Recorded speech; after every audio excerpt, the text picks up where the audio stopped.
સાહેબ તમે એમનો વ્યવહાર કરશો તો નરક મોજાર કહ્યું છે, નરકમાં જશો.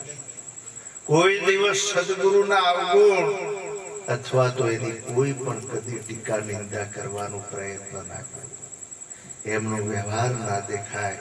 જે દિવસે તમને પરમાત્મા દેખાશે ને ત્યારે આ વાત પકડમાં આવશે. સમર્થ રામદાસ ચાલતા તળાવની પાળ સુધી આ શિવાજી મહારાજ જોયું, ગુરુ મહારાજ આયા, એમના ચરણ સ્પર્શ કર્યા. બાપુ તમારે અહીંયા આવવાની જરૂર પડી. સમર્થ રામદાસે કહ્યું શિવાજી મારે આજે અહીંયા આવવાની જરૂર પડી છે. પેલો મોટો ખોટ છે ને ભેખડનો, એ ખોટ તું લાવ. શિવાજી મહારાજ એ ખોટ લાવ્યા. સમર્થ રામદાસે કહ્યું કે ખોટને તમે નીચે ફેંકો. નીચે ફેંક્યો, અંદરથી દેડકો નીકળ્યો.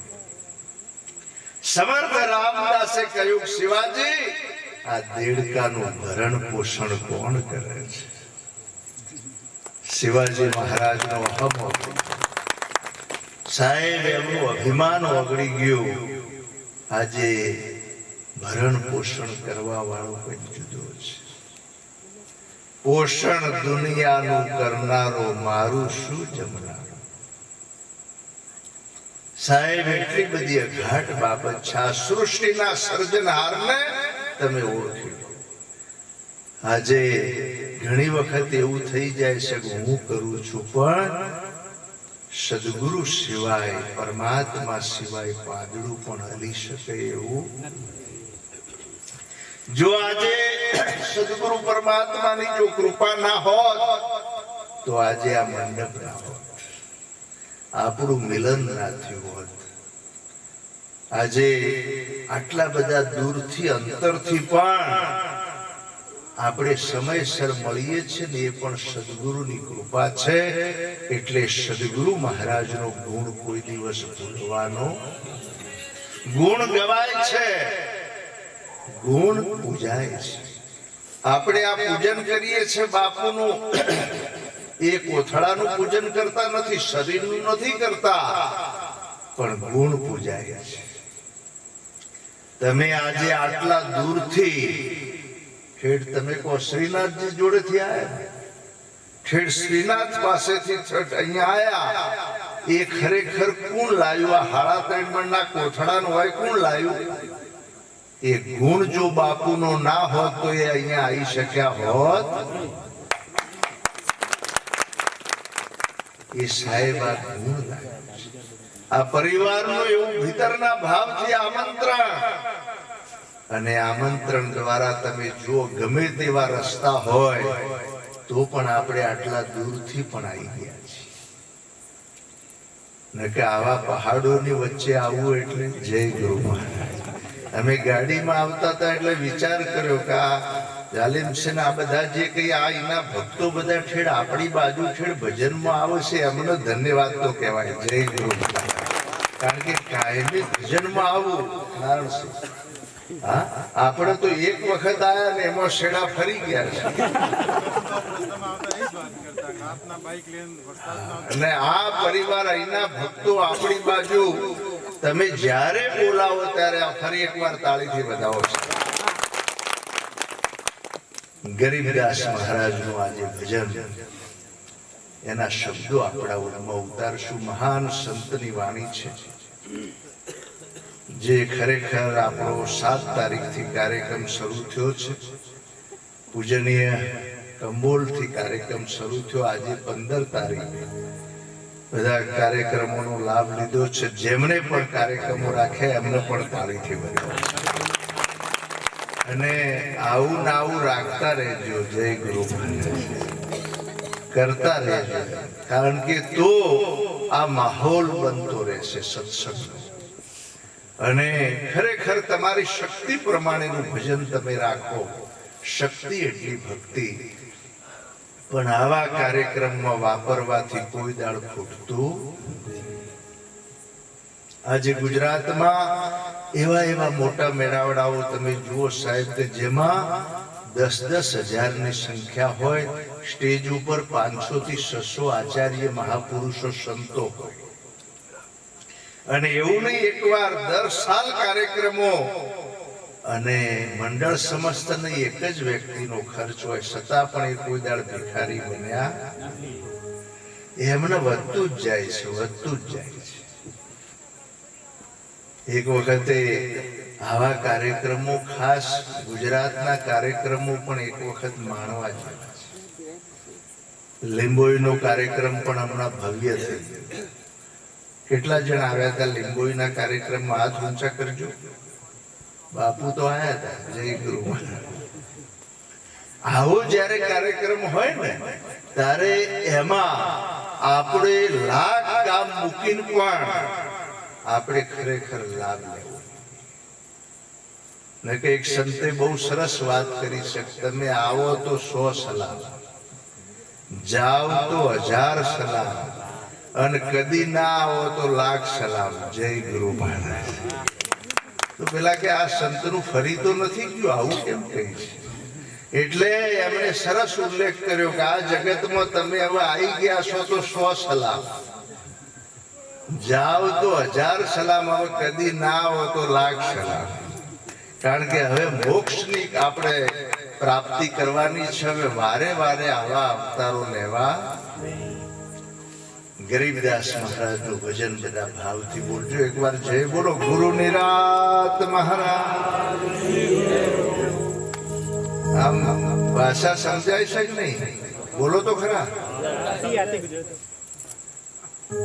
મને ખબર પડે દૂધ ધૂણામ જાય છે કે બહાર જાય. હરી મળે રે ભજન કરવાથી, હરી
કરવાથી નહીં મળે તીરથ ફરવાની. ગમની ગમ લાગી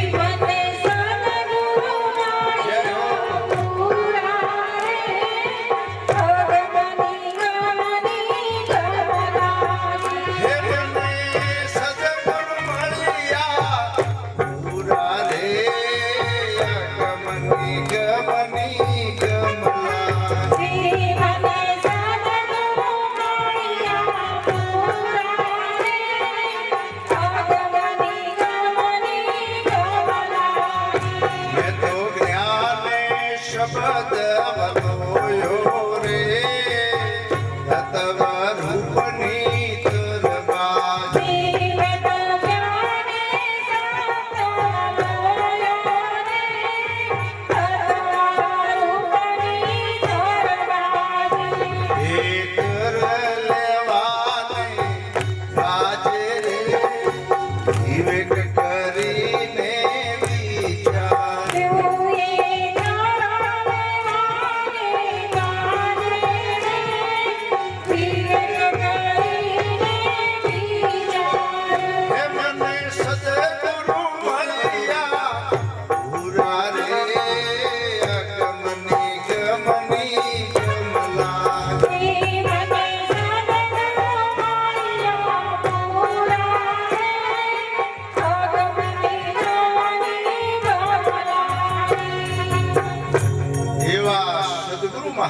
મહારાજનું ભજન ખૂબ હૃદયના ભાવથી આપણે કરતા રહીએ. પ્રતિજ્ઞા આપણી ખાસ ભૂલાય નહીં. મન વચન કર્મથી અને ખાસ નેટ વાળા મોબાઈલમાં બહુ કાળજી રાખવાની છે. ખાસ નહીતર આજે તમારું મન બગડી જાય, આંખ બગડી જાય. એટલા માટે જે જરૂરિયાત છે એટલો ઉપયોગ થાય. અને ખોટા કોઈ પણ હજુ પણ નાનું મોટું કોઈ પણ વ્યસન હોય તો એને ત્યાગ કરી આ ટાણાને આપણે અમર બનાવીએ. મનુષ્યનું ટાણું એ મોક્ષનું દ્વાર છે. જેવડા તુજને હરી ભજવાનું મળ્યું ટાણું, તારું પલમાં વહી જશે વાણું. આવી જ્યારે મહાન વસ્તુ આજે તમે જુઓ, પરિવારે કેટલી સગવડ કરી, ભોજન અને ભજન.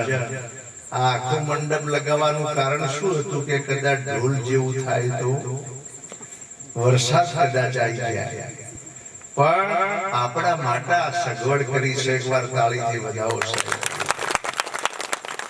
ઢોલમાં આપણે થોડો વરસાદ આવ્યો હતો પણ છતાં કાર્યક્રમ આપણો સફળ કાર્યક્રમ થઈ જાય. જો સંતો વધારે સદગુરુ મહારાજની હાજરી હોય તો કોઈ પણ વોચ આવતી નથી. છેલ્લી મહત્વની વાત થોડી ધ્યાન આપજો ખાસ. નાભીના બે પ્રકાર છે. એક પિંડની નાભી, બીજી બ્રહ્માંડની નાભી. પ્રાણવાયુનો એક છેડો પિંડની નાભીમાં છે, બીજો છેડો બ્રહ્માંડની નાભીમાં છે. પિંડની નાભી બધાની અલગ અલગ છે અને બ્રહ્માંડની નાભી એક છે. પગમાં એક કોટો વાગ્યો હોય, બીજો કોટો કાઢવા માટે લીધો. કોટો કાઢ્યા પછી કાઢવા વાળા કોટાને કોઈ દાળ ગજવામાં મૂકવાનો હોય પણ બે કોટા ફેંકી દેવાના. આપણે મોય મૂકીએ છીએ એટલે ઉપાધિ ઊભી થાય છે. જય ગુરુ મહારાજ. આજે મોટા કડાયાનો શીરો તૈયાર થયા પછી ઉપર એક વગર ઉપર ઘી તરતું હોય, એનો તમે સ્વાદ લો તો એમાં લોટનો ભાગ કે ખોળનો ભાગ હોય.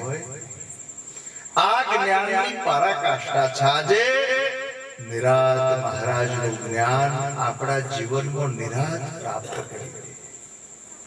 કેવા શબ્દો નિરાત બાપુએ મૂક્યા છે.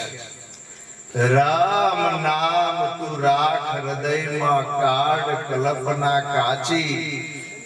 આજ અંતને મધ્યમાં બોલે તે વસ્તુ છે સાચી. આવી સાચી વસ્તુને આપણે પચાવવાની છે.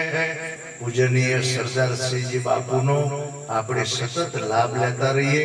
અહીંના સંતોનો પણ આપણે લાભ લેતા રહીએ. જ્યારે પણ જરૂર પડે ત્યારે અમને પણ યાદ કરતા રહેજો. બોલો કૃષ્ણ કનૈયા. તમારી અનુકૂળતા હશે. જો કે બાપુની મોરલી વાગે છે ને એટલે બધી ગાયો આવી જાય. જય ગુરુ મહારાજ. એમની વોસડી એવી વાગે છે. ભાવ અને પ્રેમ. તમે જુઓ આજે આ 3 દિવસ સુધી અહીંયા જ્યારે રહેવાનું થાય, બધા હરિભક્તોનો આનંદ. ગઈકાલે ઉદયપુરમાં પણ ખાલી એક વાત એમને શબ્દ મેં કર્યો તો ભાઈ નાની બેઠક જેવું રાખજો, પણ 400 વ્યક્તિ કાલ ભોજન લીધું અને એમાંય સત્સંગ થઈ ગયો. એટલા માટે આજે હરિભક્તો આજે ઉત્સાહથી આ કાર્યક્રમ રાખતા હોય છે. આખા પરિવારના સંતોના આશીર્વાદ મળી રહ્યા છે. આપણા સૌને પણ સંતોના આશીર્વાદ મળી રહ્યા છે.